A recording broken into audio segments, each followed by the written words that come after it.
exaltando a Deus por meio da sua palavra.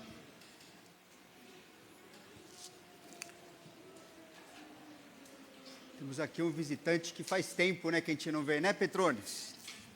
Muito bom, viu? Está aqui com a gente, René Leira também.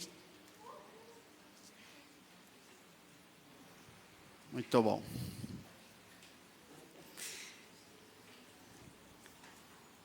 Dentro dessa série, Compromisso com Cristo, que significa seguir a Jesus, a gente tem visto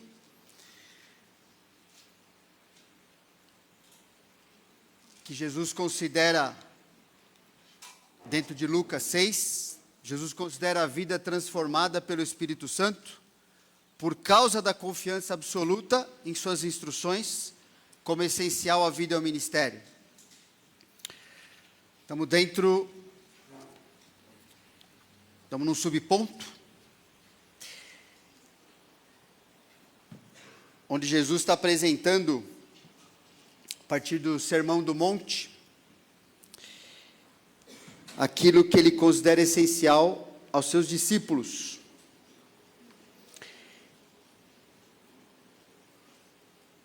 E temos visto que obedecer a Jesus produz crescimento em abnegação, que nós também já vimos que é um pré-requisito para obedecermos, senão vira simplesmente mudança de comportamento, e não é isso que Jesus estava querendo, no Sermão do Monte. Ele está explicando justamente que não era uma justiça própria do ser humano, que não é algo que ele consegue produzir por si mesmo, mas é o contrário, algo que ele precisa negar a si mesmo, abandonar a confiança em si mesmo para poder viver de coração conforme as instruções que o Senhor Jesus dá para nós.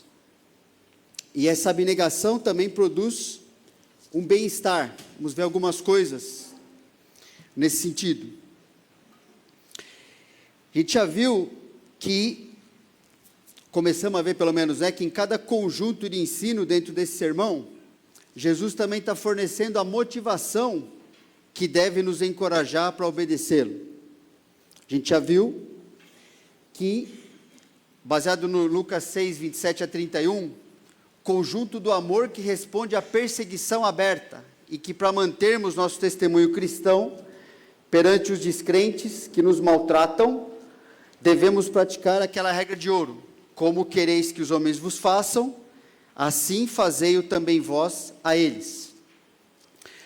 Nós vimos também que, dentro do conjunto do amor divino altruísta, que supera o amor humano egoísta, isso baseado em Lucas 6, 32 a 36, então para mantermos o testemunho cristão perante os descrentes, que comparam o relacionamento que mantemos com eles com o relacionamento deles conosco, nós precisamos praticar o amor que recebemos a partir do relacionamento que Deus mantém conosco, senão a gente não vai viver como Jesus está propondo para nós. E esses dois pontos, lembra, eu falei na última mensagem, na semana retrasada, que nós vamos desenvolver com a permissão de Deus, nessas 2 semanas que vem, tá bom? Vale a pena a gente gastar um pouquinho de tempo mais específico, nesses 2 trechos, de 27 a 31 e depois do 32 a 36.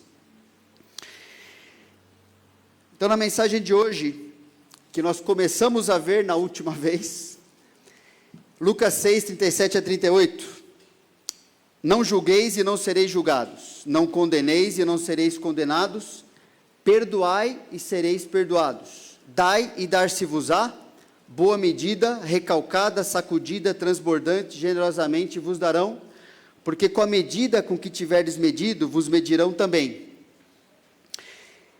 E nós começamos a ver que esse é o conjunto do ensino do Senhor Jesus, do amor divino que perdoa em resposta às injustiças sofridas.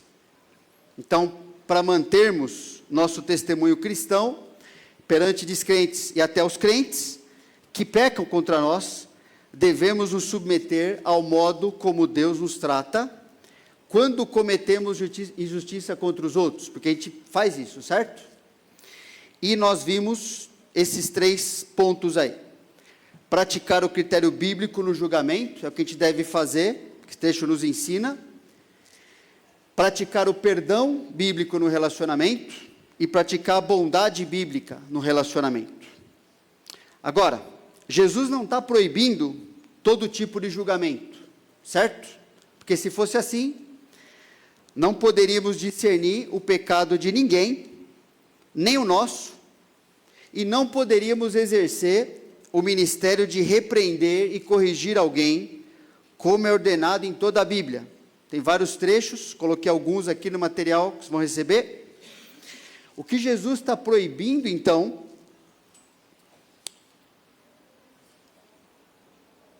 não está indo mais aqui, vamos ver.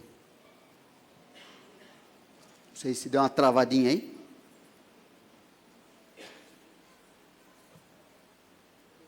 Quer que faz algum procedimento aqui? Só aí. Vamos ver. Aí. Obrigado. Jesus então não está proibindo aquele julgamento de qualquer jeito, né? A gente precisa ter um julgamento que discerne nosso pecado e dos outros, para poder ajudar as pessoas, inclusive nós mesmos. Mas Jesus está proibindo o julgamento que fazemos a partir da justiça própria.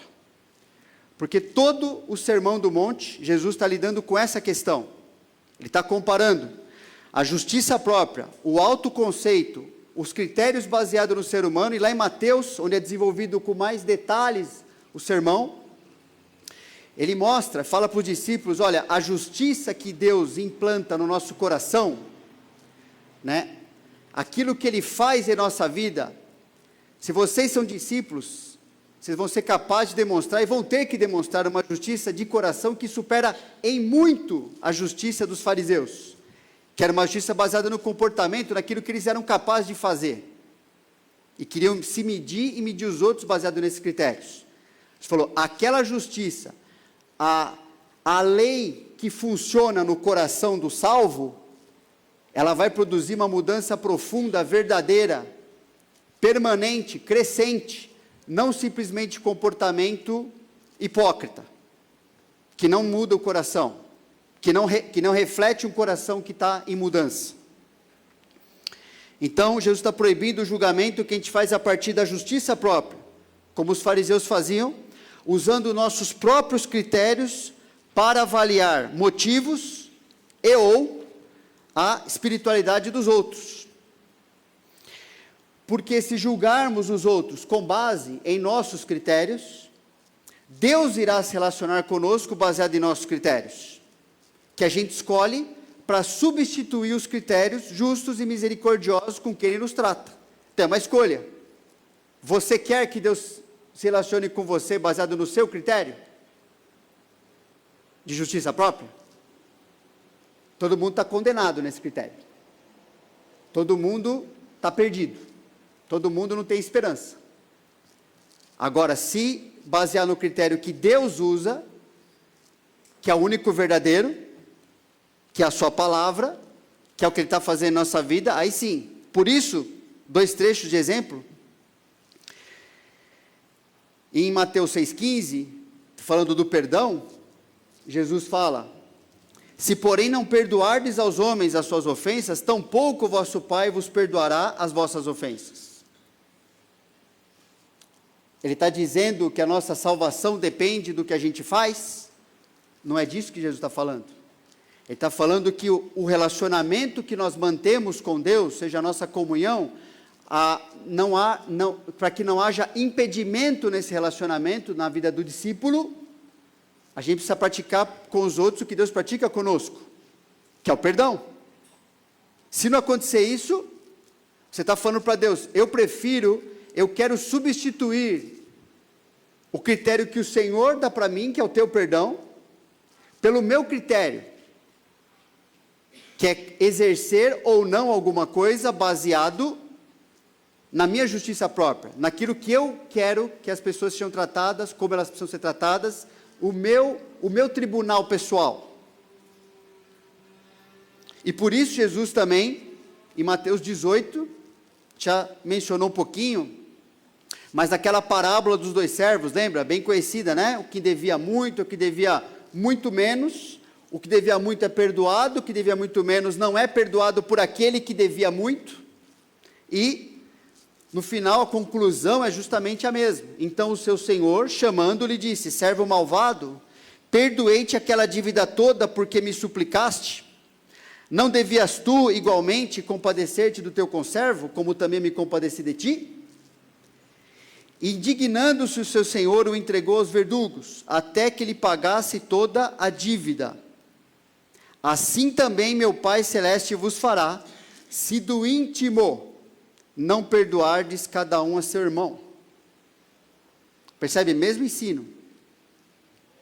Então, Jesus lá em Mateus 6, que é o texto que a gente está falando, né? Perdoai, sereis perdoados, né? Não julgueis, então assim, o critério é de Deus, a justiça é a de Deus, que está exposta na Bíblia, não é a minha, não é a sua, ok? Então, Jesus proíbe o julgamento a partir do nosso ponto de vista, ele está falando isso, em vários trechos, peguei só alguns, mas a gente vê no Novo Testamento, né, o desdobramento do ensino do Senhor nos Evangelhos, para as igrejas, e por exemplo, Romanos 14, 3 e 4. É uma forma, é algo que acontece às vezes. Esse julgamento proibido pelo Senhor. Lembra da área de liberdade, onde um comia carne ali, outro não comia, ok? Numa área onde Deus deu liberdade, princípios para a liberdade, mas ainda deu uma área de... A consciência da pessoa precisa ser exercida naquela situação. Quem come não despreza ao que não come. E o que não come, não julgue o que come, porque Deus o acolheu. Quem és tu que julgas o servo alheio? Para o seu próprio Senhor está em pé ou cai, mas estará em pé, porque o Senhor é poderoso para o suster. Percebe? Um julgamento proibido de motivação, um julgamento proibido de fidelidade. Se eu faço uma coisa que minha consciência me permite e outro não faz, baseado no que a minha consciência me permite, então eu sou melhor do que o outro. Jesus falou, está perguntando, quem você pensa que é para fazer isso? Você não tem essa autoridade, eu não concedi isso para você, isso é sua justiça própria, isso é farisaísmo, não é cristianismo. 1 Coríntios 4, o apóstolo Paulo foi contestado pela igreja de Corinto, porque não era eloquente como os gregos eram. No conceito daquela igreja que ele fundou, ele devia falar de um certo jeito, se comportar de um certo jeito, devia exercer certas qualidades, devia cumprir certas expectativas na cabeça daquelas pessoas, ok?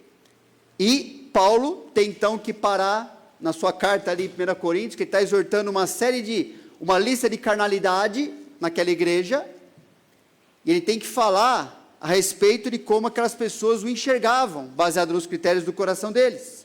Então ele fala assim, assim, pois, importa que os homens os considerem como ministros de Cristo e dispenseiros dos mistérios de Deus. Ora, além disso, o que se requer dos dispenseiros é que cada um deles seja encontrado fiel. E isso que eles estavam julgando, a fidelidade do apóstolo Paulo, mas baseado no quê? No critério de Deus? Não, no seu critério.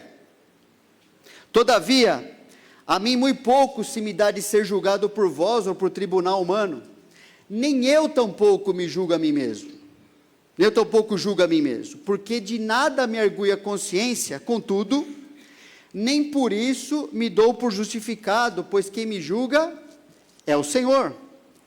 Portanto, nada julgueis antes do tempo, até que venha o Senhor, Ele sim, o qual não somente trará à plena luz as coisas ocultas das trevas, mas também manifestará os desígnios dos corações. E então, cada um receberá o seu louvor da parte de Deus. Ele vai colocar para fora por que as pessoas faziam o que faziam. Ok? E Paulo falou, eu não dou direito para vocês fazerem isso comigo, eu não dou direito de ser humano nenhum fazer isso comigo, nem eu faço isso comigo. Eu sei que o Senhor tem esse papel e Ele fará. Então é um julgamento proibido, certo? Em outro trecho também, Tiago, fala: irmãos, não falei mal uns dos outros. Aquele que fala mal do irmão, ou julga seu irmão, fala mal da lei, julga a lei. Ora, se julgas a lei, não és observador da lei, mas juiz. Um só é legislador e juiz, aquele que pode salvar e fazer perecer. Tu, porém, quem és que julga o próximo? De novo, Tiago não está falando para a gente não avaliar e não questionar, não falar com a pessoa sobre o que ela está fazendo contra o critério bíblico, ok? Mas esse aqui não é o caso. Ele está proibindo da gente, aqui a palavra, o contexto tem a ver com calúnia, tem a ver com algo que você, só porque no seu coração não é o que você gostaria, você inventou uma coisa sobre a pessoa. Você está acusando ela de algo porque não supriu o teu critério. E Deus fala que é algo muito perigoso, porque Deus no Antigo Testamento tinha proibido o povo de fazer isso, porque lembra que quando você levantava uma coisa contra alguém que fosse falso, aquela pessoa poderia chegar a ser apedrejada por causa disso. Você está matando, e hoje em dia pode não ser apedrejamento físico, mas você mata a reputação de alguém. Você mata porque você quer anular essa pessoa diante dos outros. Então Deus está proibindo, Ele falou: você não pode ficar falando mal de uma pessoa, que você não sabe o que aconteceu, ok? Porque você está pegando a lei do Antigo Testamento, que eu proibi de fazer isso, e você agora se tornou, não somente juiz da pessoa, mas você se tornou juiz da minha lei. Olha que coisa perigosa. Você está falando assim, a palavra de Deus, que Ele falou, eu estou falando que não é assim. Por isso essa pergunta no final: quem és tu que está fazendo isso?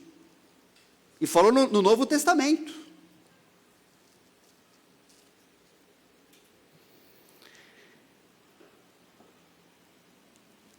E outro trecho, que Jesus proíbe também, que Tiago, meus irmãos, não tenhais a fé em nosso Senhor Jesus Cristo, Senhor da glória, em acepção de pessoas. Se, portanto, entrar na vossa sinagoga algum homem com anéis de ouro nos dedos, em trajos de luxo, e entrar também algum pobre andrajoso, e tratardes com deferência o que tem os trajos de luxo, e lhe disseres: tu assenta-te aqui, lugar de honra, e disseres ao pobre: tu fica ali em pé, ou assenta-te aqui abaixo do estrado dos meus pés, é outro julgamento proibido. Não fizeste distinção entre vós mesmos, e não vos tornaste juízes tomados de perversos pensamentos?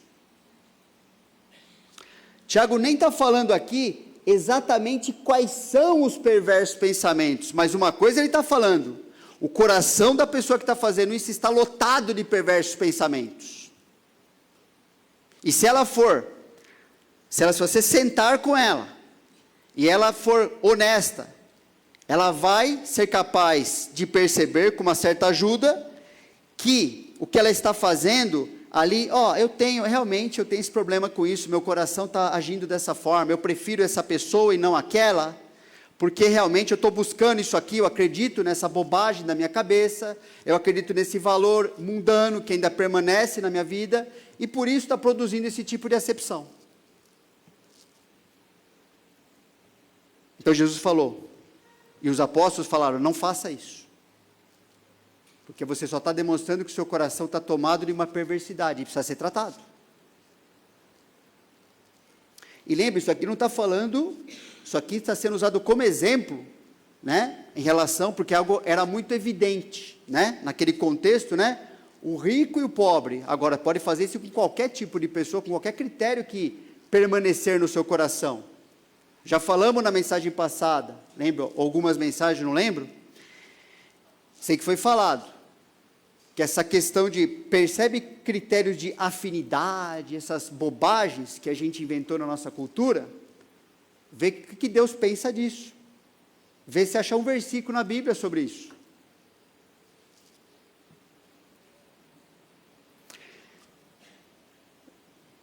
Essa mensagem, como a gente está falando, Deus está querendo que a gente, por uma renúncia dessas coisas que permanecem, desses pensamentos, essas crenças falsas na nossa vida, a gente renunciando a isso, vai produzir inclusive um bem-estar. Então, é uma renúncia, no final das contas, de sermos Deus, dentro dessa questão do perdão, do tratamento com os outros, não é verdade? Eu estou renunciando o papel de ser Deus, que eu não sou, mas eu acredito que eu sou, às vezes eu acredito. Você acredita, às vezes? É só ver como está tratando assim que a gente está sendo, ou não? Então, um crescimento na abnegação, em relação a amar a Deus, é imitar Jesus no modo como nos perdoou, e nos perdoa todo dia, o dia todo, né? Uma coisa que a gente pode depois pensar de que formas mais práticas, como é que eu vou fazer em relação a essa situação, essa pessoa tal, mas o Espírito Santo vai mostrando para nós, né? Quando a gente tem o coração disposto a querer realmente tratar, assim enxergar pela Bíblia e mudar, Ele com certeza quer fazer isso e vai nos ajudar, tenho certeza disso. Faz comigo, faz com você, né? Ninguém é melhor do que ninguém, então o interesse de Deus está nisso, para a nossa vida. E em relação ao amor ao próximo, né? Quando a gente pensa lá naqueles critérios de 1 Coríntios 13, né? Dá para a gente aplicar em cada coisa que Jesus está falando aqui, é interessante fazer esse exercício, né? Então, pensei, por exemplo, em sermos pacientes e benignos. Ali fala uma daquelas características do amor, né? Paciente e benigno, não nos desesperarmos, nem ficarmos ressentidos do mal contra os que pecam contra nós. E que bem-estar isso produz? Deus tem poder para fazer com que as pessoas nos tratem com a mesma misericórdia que estendemos a elas. Deus pode mexer nisso. A gente precisa ter paciência, mas Deus pode mexer nisso, não pode? Deus pode chegar nesse ponto, lidar com essa situação. E se não lidar, assim, se não fizer exatamente o que a gente quer, uma coisa a gente pode ter certeza que Deus vai fazer de bem-estar para nós. Deus nos livrará de ter o coração amargurado, mesmo que as pessoas nos tratem com injustiça e continuem fazendo isso. Agora, eu estou fazendo o que Deus quer que eu faça, então eu estou evitando que essas coisas ocupem o controle da minha vida. Não é muito bom? É isso que Deus quer para nós, certo? Já é um baita bem-estar. Continuando no sermão que o Senhor Jesus está pregando, versículo 39 e 40, propôs também uma parábola, que está nesse contexto, de julgar, de perdoar, propôs também uma parábola, pode porventura um cego guiar outro cego? Não cairão ambos no barranco? O discípulo não está acima do seu mestre, todo aquele, porém, que for bem instruído, será como o seu mestre. Então, por mais fortes que sejam as nossas percepções, por mais fortes que sejam nossas crenças, sentimentos em relação a como as situações e os outros devem ser tratados, Deus diz que esse tipo de percepção se baseia numa cegueira verdadeira, porque o nosso discernimento só existe e se sustenta se permanecermos aprendendo pela Bíblia o que Jesus viveu e como ele reagiu nas diversas situações injustas que enfrentou. Então, não é que as pessoas não possam ter feito algo errado, mas eu preciso ir lá e falar assim, foi isso, foi aquilo, é isso que aconteceu. E lembra, não é para condenar ninguém, é para ser útil, para ajudar a pessoa assim, se foi isso, vamos lidar com isso aqui, vamos tratar, vamos crescer. Agora é somente dessa forma que a gente tem esperança de nos tornar parecido com Jesus, que o texto fala que é o nosso mestre. Ou seja, à medida que procuramos viver exatamente como ele viveu, praticando os mesmos princípios que ele praticou e pelos mesmos motivos que ele teve. Não é? Jesus perguntava para as pessoas, o que eu posso fazer por você? O que você precisa? O que você quer? As pessoas chegavam confessando, falando, Jesus, preciso de ajuda. Né? Mas se a pessoa não quisesse mudar, está perdendo muito, não está? Então assim, você vai fazer tudo, não é pouco, às vezes é muita coisa, para que a pessoa se enxergue, para que possa crescer, para que possa parar de olhar, também baseado no seu próprio critério de justiça própria. Mas, é assim, para não viver como cego, eu preciso usar o que a Bíblia diz. Senão eu estou baseado no meu critério. Então, a abnegação em relação a isso, amar a Deus por meio de aprender a enxergar as pessoas e as situações pela perspectiva bíblica. Não minha, mas bíblica. E amar ao próximo por meio de aprender a se relacionar de acordo com o amor bíblico. Pois dessa forma a gente atinge os propósitos de Deus, tanto para a vida dos outros, quanto para a nossa vida. O que a gente pode ter de benefício, bem-estar que Deus produz nisso? Crescermos à semelhança do nosso mestre, se for instruído, se ouvir, se ver desse jeito, ele mesmo prometeu, você vai ser como o seu mestre.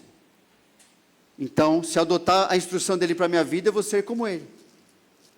Não é o que a gente quer? Ser como ele? Falou, o segredo é esse aqui, ó. Adota a minha palavra, vive desse jeito, abandona o que está fora disso, e você vai ser como eu. Você vai tratar das pessoas, você vai julgar conforme o que precisa ser julgado, você vai lidar, vai tratar o coração conforme eu ensino a lidar com o coração, mas é isso. Jesus continua no seu sermão, versículo 41 e 42, desenvolvendo ainda esse tema. Por que vês tu o argueiro no olho do teu irmão, porém não reparas na trave que está no teu próprio? Como poderás dizer a teu irmão, deixa, irmão, que eu tire o argueiro do teu olho, não vendo tu mesmo a trave que está no teu? Hipócrita, tira primeiro a trave do teu olho, e então verás claramente para tirar o argueiro que está no olho do teu irmão. Nossa cegueira espiritual pode ser tão grave, que mesmo sabendo que somos pecadores, só enxergamos como grave o pecado que os outros cometem contra nós, nunca os pecados que cometemos contra eles. E segundo Jesus, a forma mais evidente de percebermos que estamos em estado grave de cegueira, é que nos concentramos em tentar retirar o cisco do olho dos outros, mesmo tendo uma viga de madeira no nosso. Não é que Deus não quer que a gente ajude as pessoas, a gente falou lá no começo que Deus quer, mas à medida que eu estou tirando do meu também, certo? Mas a tendência do nosso coração é ser rápido, né? Não é mais fácil, a gente não tem, não nos parece, na nossa natureza, quando a gente olha as situações, quando olhamos a igreja, assim, os irmãos, você não tem resposta para a vida de todo mundo? Você não sabe exatamente porque aquela pessoa está vivendo daquele jeito, por que ela está fazendo aquilo? Não parece assim, não parece para nós que a gente, nossa, eu tenho raio-x, fulano é assim, assim, assim, a ciclano é assim, se ele fizesse isso, isso aqui, resposta para todo mundo eu tenho. Deus fala, que legal, ótimo. Será que você também tem para você mesmo? E gente, uma coisa assim, já percebeu? Aqueles que têm procurado praticar, às vezes uma parte de uma mensagem, do ensino, do EBD, enfim, daquilo que é ensinado entre nós aqui como irmãos, não dá um trabalho grande,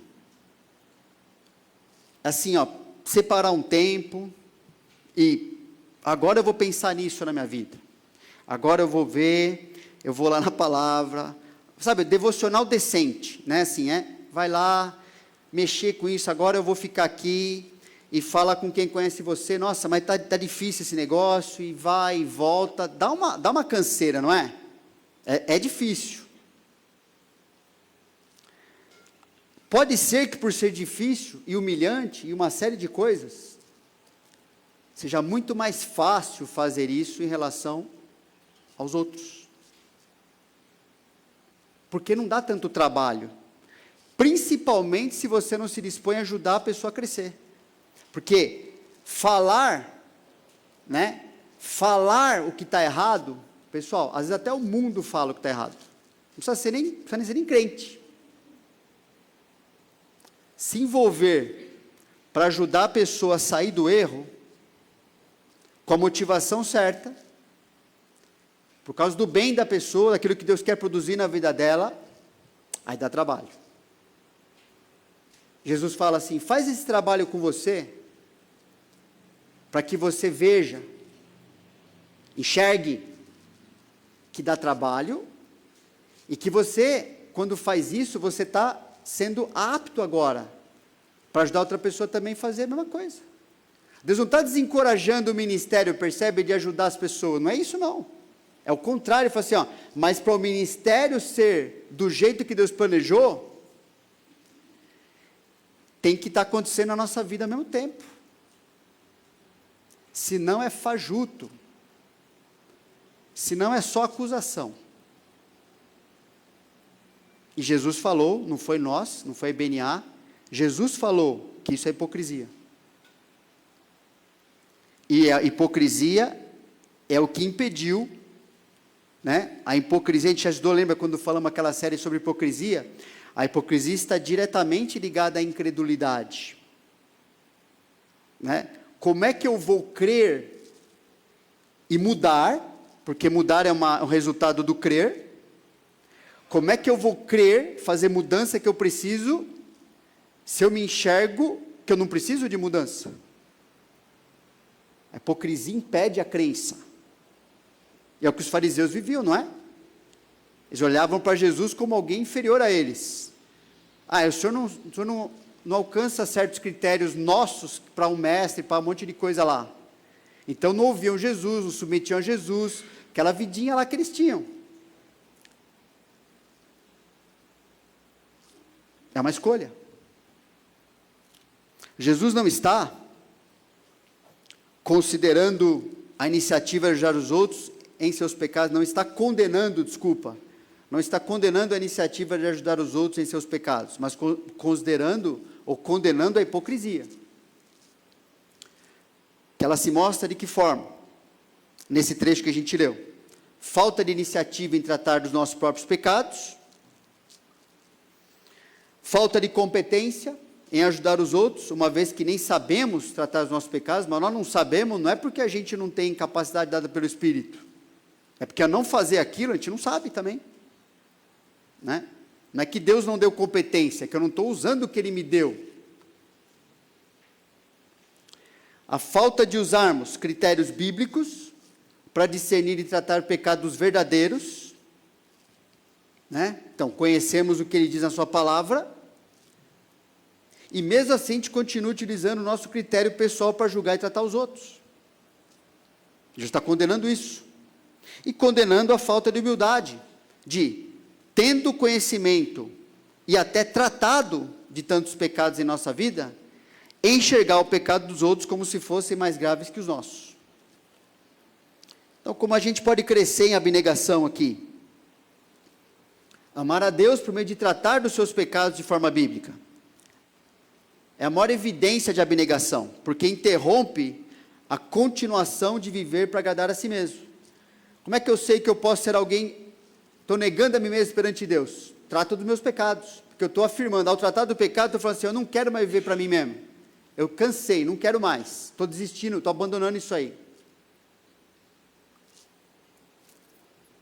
E amar o próximo, por meio de não se alegrar com a injustiça, mas regozijar-se com a verdade, ou seja, se envolver com o pecado do outro. Essa atitude ajuda a negar a si mesmo no sentido de se arriscar até a perder o relacionamento, ou ser atacado por alguém que não quer mudar, mas você está ajudando a pessoa, Deus está vendo que você está ajudando a pessoa, então, continua. E o bem-estar que pode produzir? Bom, a certeza de ter obedecido a Deus por confiar nele, é um bem-estar. Né? É gostoso a gente saber assim, estou fazendo o que Deus quer que eu faça. Pode estar caindo o mundo ao redor, mas eu estou fazendo o que Deus quer que eu faça. Relacionamentos também firmados na verdade bíblica e na sinceridade. Sempre que a sinceridade bíblica é porque é a verdade bíblica, tá, irmãos? É isso, né? Sim. Se não há verdade como fundamento, sinceridade é tudo mentira. Não tem fundamento. Fundamento está no que Deus falou, para relacionamento verdadeiro existir. Firmado com sinceridade, né? Preciso dizer assim, se Deus falou que isso aqui é certo, se é assim que a gente vive, é assim que a gente se encoraja, então a sinceridade se baseia nisso. Senão é só insensatez de botar para fora o que pensa, isso não é sinceridade bíblica, isso é insensatez. E crescimento em compaixão para com as fraquezas dos outros. Porque Jesus fala, se a gente trata, a gente também se compadece. Se eu não trato, então não sabe o que é isso. E Jesus continua, Lucas 6, 43, 45, não há árvore boa que dê mau fruto, nem tampouco árvore má que dê bom fruto, porquanto cada árvore é conhecida pelo seu próprio fruto.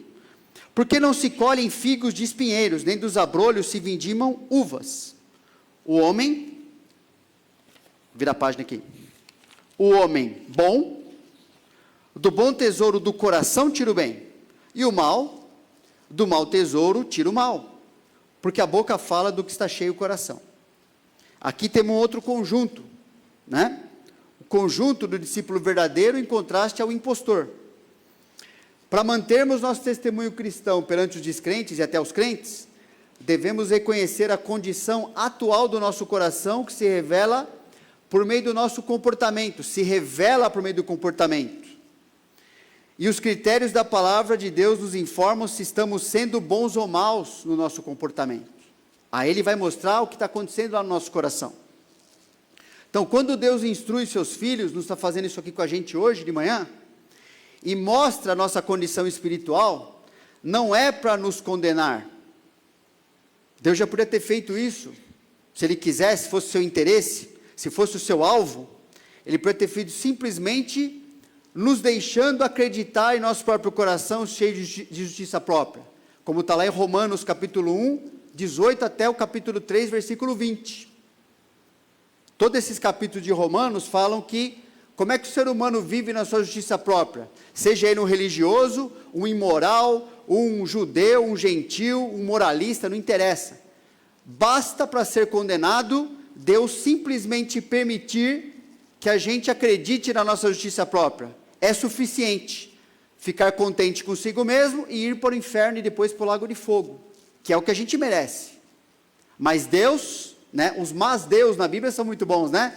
Mas Deus sendo rico em misericórdia, mas Deus quando Ele vira lá no versículo 21 de Romanos, enviando Jesus, aí muda. Porque não tem justiça nenhuma no ser humano, só tem Jesus, e por isso Ele tem que colocar a justiça dele, e pegar a injustiça nossa para Ele, e isso é salvação, né? Então, Deus não está nos condenando, quando nos instrui, se quisesse já teria feito, basta nos largar. Ao invés disso, Deus nos conduz ao arrependimento, e para isso, né, quando Ele nos conduziu ao arrependimento, nós tivemos que enxergar que somos pecadores em alguma profundidade suficiente para nos desesperarmos. Aí sim, recebemos a salvação de Cristo pela graça. Aconteceu isso com cada salvo, aconteceu isso. Porém, mesmo concordando que somos pecadores, quando Deus continua mostrando aquilo em nosso coração que ainda precisa ser purificado, por meio do nosso comportamento que Deus condena na Bíblia, tendemos a reagir como se não tivéssemos profunda necessidade de mudança. E o modo de fazer isso é esse aqui, ó. Tentar negar o comportamento, que é o fruto que aparece, né? Não fui eu, não fiz isso, não vi, não sabia, não foi bem assim, né? Então, primeiro é isso aí, primeiro estágio é esse, tentar negar o comportamento. Agora pensa, fora da Bíblia, eu tenho condições de avaliar meu comportamento? Não tem como. Eu comporto, vou vivendo e tal, e a Bíblia fala, isso aqui é errado por causa disso, precisa mudar, assim, assim, assim. Outra forma, que é o outro degrau, né? Às vezes o comportamento não dá para negar, é escrachado a coisa. Aí a gente tenta o quê? Negar a realidade do coração, que é o caráter invisível. Deus conhece, às vezes a pessoa conhece um pouco, mas quer esconder, né? Eu fiz sem querer, eu não sabia que tinha, eu acredito que, como é que eu pude fazer isso? Olha, como é que eu pude fazer isso? É mesmo? Ficou impressionado? Posso fazer isso e muito mais, se eu quiser. Né? Então, apesar da pessoa ter feito o que Deus condena, acreditamos ou sentimos que não foi por um motivo que Deus também condena. Isto é, não foi tão mal assim, portanto não é tão importante para ser tratado. Então, me convencer ou convencer os outros de que o fruto que eu produzi não é tão mal assim, ou que não é resultado de um coração tão maligno assim, faz com que me mantenha com o mesmo caráter como se eu tivesse negado o comportamento. Porque a palavra de Deus não tem o que ensinar ao que se acha justo. Não tem, isso é insensatez. Lá em Provérbios 21:2, o homem, irmãos, o homem, você, eu e todo mundo, se acha como aos seus próprios olhos? Injusto? Não, me acho justo. Não foi tão mal assim, não é tanto problema assim. Isso é reforçado quando muita gente, inclusive, me aprova. Pergunta então, existe a possibilidade de um certo comportamento pecaminoso ter surgido a partir de um coração bondoso naquela área? Não. Mas é uma crença às vezes. E finalmente, um outro estágio é tentar negar a necessidade de trabalho árduo, que é justamente lidar com os ídolos invisíveis do coração, que Deus vai tornar visível se a gente for atrás. O nosso tesouro, Jesus fala, percebe? É do tesouro, tesouro é aquilo que a gente considera mais importante, a ponto de vivermos para aquilo, de sermos motivados e dirigir nosso comportamento, as nossas ações, as nossas reações, enfim, algo que amamos muito, muitas vezes mais do que amamos a Deus. Então, apesar de ter feito o que Deus condena, e até acreditarmos que foi por um motivo que Deus também condena, o problema aqui é não gastarmos tempo, energia em aprender a substituir os nossos desejos por aquilo que Deus considera melhor para nós, aquilo que Ele quer para nós na Bíblia, porque a vontade de Deus é boa, agradável e perfeita para o crente. Para o descrente ela não é assim, mas para o crente ela é. Então existe a possibilidade de um coração pecaminoso mudar para um coração bondoso, sem que haja trabalho para negar a si mesmo e praticar o que Deus ensina? Não tem como. Então, crescimento em abnegação, amar a Deus por meio da confissão e arrependimento, mudanças que pode fazer visando ser aprovado por Deus, e amar o próximo por meio de confissão e arrependimento, mudanças que pode fazer no relacionamento com a pessoa, até que ela testemunhe o bom pro fruto na sua vida, até que ela testemunhe, não você, ela, o bom fruto na sua vida.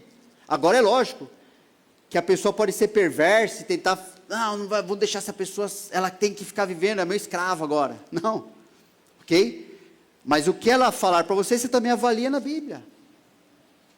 E que bem-estar que produz? Crescimento espiritual de verdade, maturidade bíblica, caráter transformado. Só Deus produz um caráter transformado, não é? Mas Deus escolheu que esse caráter transformado que Ele produz é a partir da cooperação de cada um de nós, como está lá em Filipenses 2, 12 a 15. Amém? Vamos orar? Senhor Deus, agradecemos que a gente pode estar mais uma vez na Tua presença, aprendendo do Senhor Jesus, o nosso mestre, o nosso alvo, o nosso modelo em tudo, o que pensar, o que sentir, como agir, por que fazer o que fazemos, como ser aprovado pelo Senhor. Te agradecemos porque a Tua palavra é viva, ela confronta o coração de qualquer pessoa, mas ela é algo que dá esperança, ela é algo que produz um desejo de querer ser parecido com o Senhor na vida daquele que é teu, na vida do crente. Te pedimos que a gente valorize a Tua palavra,